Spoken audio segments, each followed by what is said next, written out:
Hey everyone, hope you're having a great day.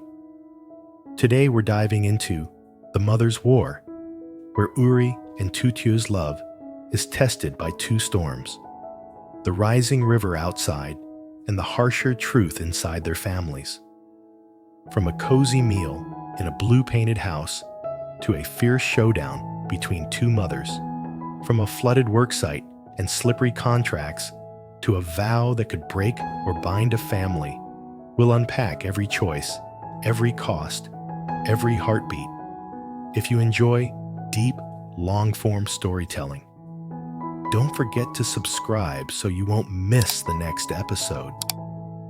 Don't you dare lay a hand on my daughter. The words crack like thunder across the blue-walled kitchen, shattering the warmth of spice and steam. Two bowls sit half-eaten, chopsticks paused mid-air. Uri's mother stands at the threshold, rain dripping from her umbrella, eyes like sharpened glass. Across from her, Tu Tieu's mother rises slowly, shoulders squared, breath tight but steady. You arrive and the first thing you do is accuse? She fires back, voice trembling with a fury held in check too long. You want your son back, fine, but what have you fixed? The company? The mess behind his name? Uri's mother snorts, a small, cruel sound. It's you who pulled him out of the company. It's you who mixed love with business and called it destiny. Her gaze drops to the bowls. And where are the children now? Running when the truth walks in? The puppies that had been circling chair legs shrink to the shadow beneath the table. A draft slips through the cracked window. The storm outside seems to lean closer, listening. Cut to 10 minutes earlier, when the door had swung open to an entirely different sky. Tu Tieu's mother stepped in, travel dust still clinging to the hem of her pants. Surprise, she smiled. That soft breath of relief only mothers have when they finally see their child with their own eyes. Uri paused at the stove, stirring the snails with lemongrass and chili, laughter tugging at the corner of his mouth. Why didn't you tell us you were coming? I drove, so I'm not tired, she said, taking in the freshly painted blue of the house. This color is bright, brave. She ran her fingers lightly over the doorframe as if blessing it. They coaxed her to sit, set out plates, stir-fried snails glistening, taro salad cool and fragrant, rice bowls steaming. She picked up a shell, turned it in the light like a puzzle piece. I've never had these. I cooked them well. Uri grinned, confident. Try. The first bite surprised her clean, peppery, tender. She nodded, eyes reflecting both approval and an old habit of searching for what isn't being said. The table filled with a cozy clink. Uri narrated their snail catching under banana leaves after the rain, how the ground glittered like coins, and how he could tell a good shell just by the weight of it. He was lively, but a seam of tension ran beneath his jokes, the kind that belongs to men who measure days by invoices and weather maps. At the edge of the conversation, the past paced like a caged animal. Every time their laughter rose, something about it returned to a hush, and in those silences, Tu Tieu's mother studied her daughter's face. Is the flooding bad here? She asked at last. Uri shook his head. This house sits high. The water hunts the lower road. She nodded, but her eyes stuck to the tiny glances flickering between Uri and Tu Tieu, those brief sparks that said, not now, not yet. Beneath the table, a puppy slid over her shoes, warming her ankles. For a breath, it seemed like any good day. Then the phone rang. Uri's voice dropped as he turned away from the table. Brother Egan? A staccato report. Construction sites underwater. A supply truck stalled. A road washed out. I told your mom not to sign with MB, but she didn't listen, Egan said, each syllable a new weight. Uri's jaw tightened. I'll handle it now. The river's high, Tu Tieu's mother warned, half rising. It's dangerous. Go with Uri, she added, already sweeping plates toward the sink. I'll clean up and lock the gate. You two go. Gratitude flared in Uri's eyes, the quick nod of a man who recognized an ally. He and Tu Tieu grabbed jackets. Their hands found each other briefly, a silent transfer of courage. They crossed the threshold and collided with the other storm. Uri's mother strode in, gaze skimming to the bowls still steaming like abandoned campfires. Running when I arrive? Her voice cut clean and cold. Tu Tieu froze. Her mother stepped between them and the door. What are you implying? She asked, calm as a drawn bow. I'm saying if my son marries your daughter, she'll suffer. He'll suffer, Uri's mother replied, softer now but sharper. Floods outside, debts inside, and a house held together by paint. The words landed like stones. The fragile order of the afternoon snails, jokes, bright paint crumpled around them. Tu Tieu took a breath that didn't quite reach her lungs. My daughter has never asked for gold, her mother said, throat tight with pride. She asks for decency, for a man who will keep his word when the water rises. And I ask for a family that doesn't sabotage his work. Uri's mother shot back. A family that doesn't drag him away with stories and tears when contracts need signatures. Don't touch my daughter, came the reply, not shouted, but shaped like iron. Let's see what you can do, Uri's mother hissed. And in that instant, the rain hammered the roof as if clapping for a fight neither woman wanted, but both were ready to win. The house shrank. The blue walls felt colder. The paint suddenly theatrical, as if the color had tried to rewrite history and failed. On the table, a shell rested upside down in a ring of sauce, a small, shining ruin. From the doorway, Uri's voice broke in. We have to go. He wasn't pleading. He was choosing. He moved like a bridge, one foot in each world, and both threatening to collapse. He held the door for Tu Tieu. For a heartbeat, all four eyes, two mothers, two children met over the battlefield of porcelain and steam. Outside, the wind had teeth. Water skated down the lane, carrying leaves, dust, and rumors. Uri and Tu Tieu stepped into it, a pair against the weather. Behind them, the kitchen caught the echo of two mothers breathing ragged, stubborn, unyielding. Down the path, the flood talked louder, the river's voice rising into a growl. Uri's phone blinked with missed calls, deadlines drowning in notifications.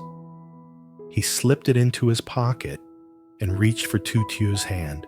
Her fingers locked into his with a strength that didn't ask, only promised. Whatever's coming, he said, we face it together. Lightning stitched the sky. Somewhere behind them, doors slammed. Somewhere ahead, water heaved over the road. And between those somewheres, under the weight of truth that refused to stay buried, two people walked toward the roar. The river doesn't negotiate, Uri says, but he steps onto the half-submerged concrete like a man who will try anyway. Brown water shoulders past the pilings, carrying reeds, a blue slipper, a plastic bottle that spins like a warning siren. Tu Tieu pulls her hood tight. Wind whips hair into her eyes. Road's gone, the site foreman shouts from a doorway where water licks the threshold. We can't move anything, even the small crane's stuck. Uri scans the floodplain, mind-stitching routes only he can see.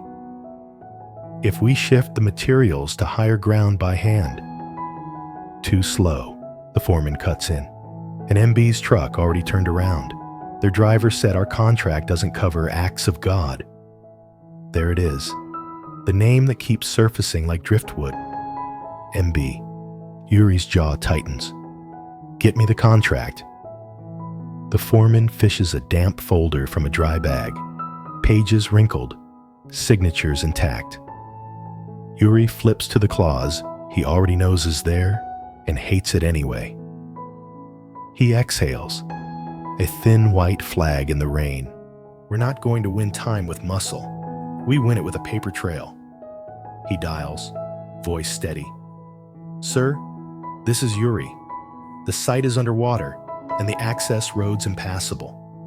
I'm invoking the extension clause under section 7.2 yes, force majeure.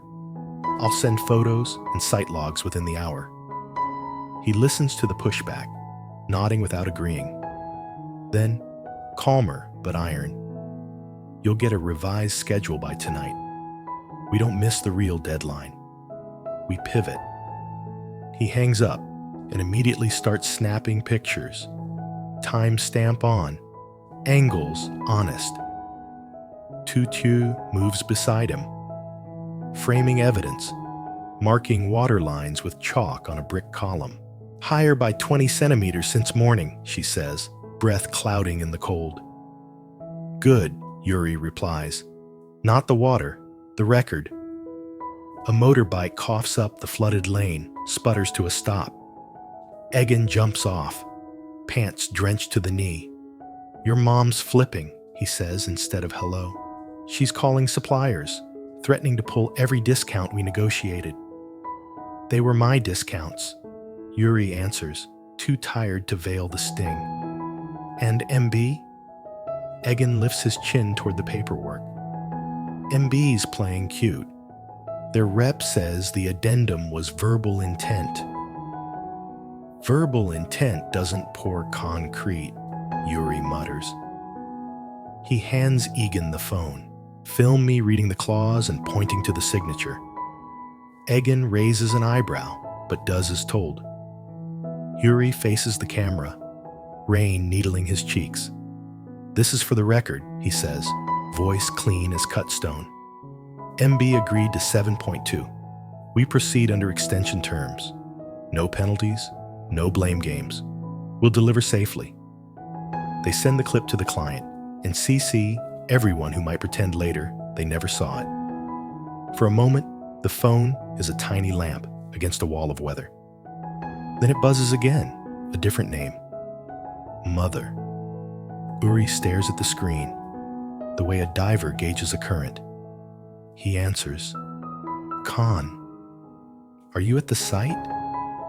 Her voice comes sharp, already climbing. I told you MB was trouble. I told you to keep the family out of your work, and here we are, floods and shame. It's not a shame to protect people, Uri says, gentler than he feels. It's leadership. Leadership is choosing the right partners, she snaps. Not chasing hero moments with a girl whose mother... Stop, Uri says quietly, because anger will not survive this water and still leave him standing. We can talk about MB, but you will not talk about her like that. On the other end, silence swells, then spills. Your father stayed when the water rose, she says suddenly, voice breaking sideways. He stayed for a bad deal I made. He drowned in debts, not the river. Do you understand me? I am trying to keep you from the same grave. The truth, rough and unvarnished, rushes in like cold. Uri closes his eyes. For all the fight, his mother's fear has always been love shaped like armor. I hear you, he says, and I'm still choosing us. Me and the woman I love. Me and the men who work on this site. Me and you, if you'll let it be us without the weapons. She doesn't answer. The line clicks dead. Wind tilts. Rain slants harder. Egan watches him. You okay? No, Uri says, but I'm clear. He looks to Tu Tieu, who has been listening without intruding, hands jammed into her pockets to keep from reaching for him until he asks. He nods once, and she steps forward, folding him into a hug that lasts exactly as long as his breath needs. When they part, work returns like a muscle memory. They set a chain of hands, boots planted on slick ground, bodies bracing against current. They haul rebar to the high bank, stack cement under tarps, tag pallets with neon tape for the drone shot they'll add to tonight's report. The hour stretches and stiffens their fingers. The river gnaws, but does not swallow.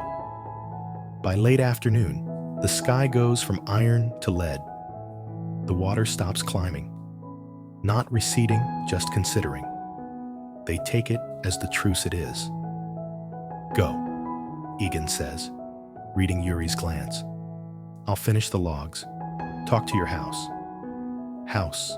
The word is a hope and a battlefield. They slog back along the lane, shoes burping mud. The closer they get, the louder the quiet becomes a vacuum after argument. The blue walls come into view, bright against the gray, like a promise someone nailed to the day. Inside, the kitchen is immaculate, bowls washed, the floor is dry, the puppies asleep in a heap of innocence. On the table, 2 envelopes sit under a glass, one stamped MB, one unmarked.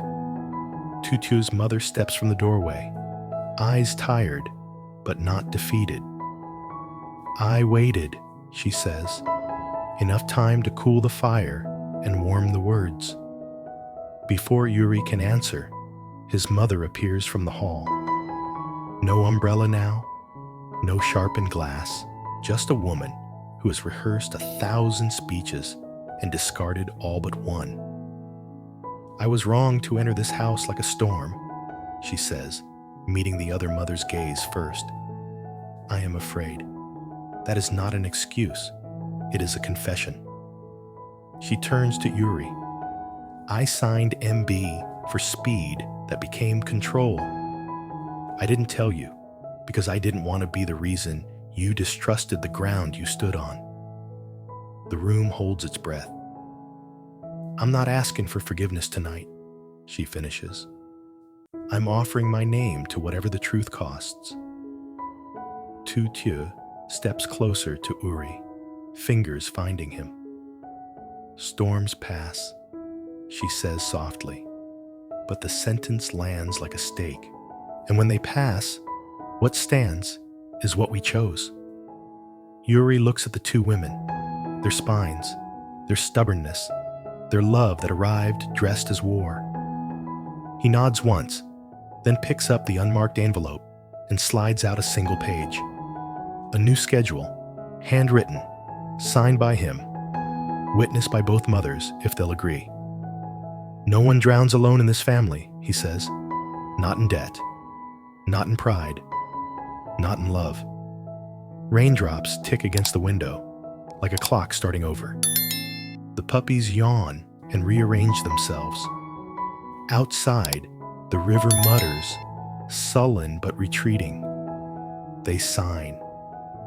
When the pens lift, the kitchen fills with a different kind of quiet.